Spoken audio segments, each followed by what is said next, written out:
ba yung pinapag-control ng mga... Totoo.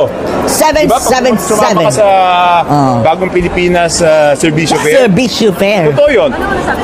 Alam ko eh. Nabigyan ako nung pumunta ako eh. Oh, nabigyan. Umamin, mga kababay, nabigyan. O ngayon, kung sinong congressman ang makikipagtalo na hindi totoo, pakitaan tayo ng cellphone. O Oh. sige, sabihin mo, punta siya dito, pakitaan Oh, di ba? Ganyan nila nilulustay ang pera ng taong bayan. kami ng cellphone. May message yan na matatanggap mo eh. Oh. Oh. Ano yun, sir? Ano yung organizer? Hindi, yan yung ano, di ba? Pag sumama ka sa bagong, ano ba yun? BPSF. BPSF. Bagong Pilipinas Servicio Fair. Pag sumama ka doon, meron kang 7 million AIC, 7 million Akap. MAIP, 7 million tupad yata. Atupad. O, Oh. di ba post enactment na naman yun, di ba? Yan, Oh, post enactment, mga kababayan, meaning tapos na nilang naipasa na batas.